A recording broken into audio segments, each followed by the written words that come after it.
यो पुल चाहिँ आजभन्दा कति वर्ष पहिले बनेको पुल हो नि यो? 35 वर्ष भयो।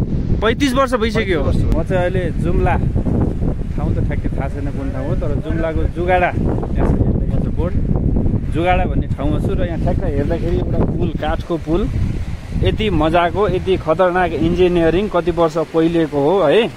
यस्तो तरिकाले बनेको छ, यो यति खतरा छ, हेर्न सक्नुहुन्छ तपाईँहरूले। यो कसरी बनेको होला? यो पर चाहिँ त्यो ग्याबिङ त पछाडि लगाएको हो, तर पहिले चाहिँ त्यो ढुङ्गाको ठ्याक्कै माथि र काठहरूले बनाएको यो एउटा झलुङ्गे पुल।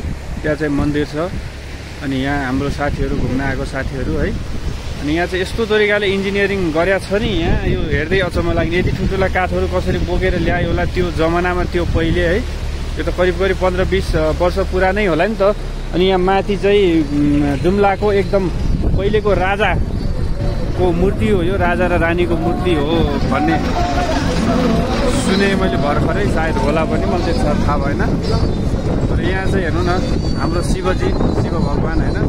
यहाँ मन्दिर पौराणिक परम्परागत तरिकाले मान्ने मन्दिर खोला यो जुम्लाको।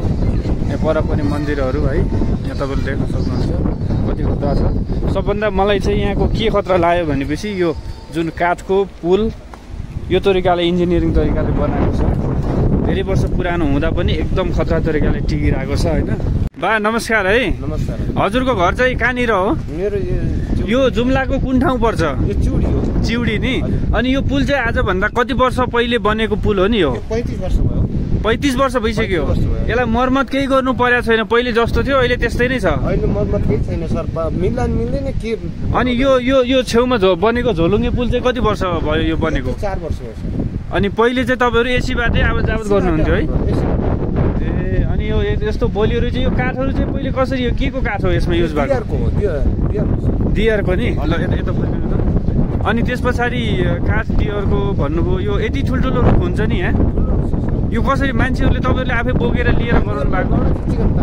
तपाईँ पनि हुनुहुन्थ्यो यसमा है? सानो हुनुहुन्थ्यो नि। यति बोलियो मान्छेहरू हुनुहुन्थ्यो पहिले यहाँ? हजुर, म यति उताको धामी हो आदिबारी। ए हजुर हजुर हजुर, ठिक छ। अनि कति वर्ष पुग्नुभयो हजुर? म त 40 वर्ष पुग्नुभयो नि। ए ठिक छ। यो हेर्दाखेरि एकदम ऐतिहासिक लाग्यो, धेरै पुरानो होइन। बोलियो पनि यो अझै 30-40 वर्षसम्म केही हुँदैन। काठहरू एकदम बोलियो छ है। ल धेरै धेरै धन्यवाद छ तपाईँलाई है त। हस्। त्यो पर देख्नु भएको छ नि जुन त्यो काठ चाहिँ एउटै हो। यति ठुलो छ यो, चाक्लो लगभग 2 मिटर जति चाक्लो छ, अनि लम्बाइ चाहिँ लगभग 30 मिटर जति छ त्यो लम्बाइ। त्यो एउटै काठ हो, कत्रो रुख ताछेर एउटै फोलियो, त्यति बाक्लो फोलियो गराएर पुल गरायो होला नि त्यो बेलामा। हेर्नुहोस् त कुन तरिकाले काठहरू भित्र हालेर यति खतरा बनाएको छ होइन। म चकित भएँ, चकित। मान्छेहरू कति बलिया थिए होला, कसरी लिए होला यो काठ, त्यहाँदेखि त्यहाँसम्मको त्यो मोटो काठ। पहिले बाटोहरू नआउँदा, गाडीहरू नआउँदाखेरि त्यो जमानामा है कसरी लिए होला नि। निकै डेन्जर मान्छे। उहिलेका मान्छेहरू त अब अहिलेका डोजरहरूले उचाल्ने भन्दा पनि बढी उचाल्थ्यो है। खतरनाक, मान्नुपर्छ त्यो बेलाका मान्छेहरूलाई।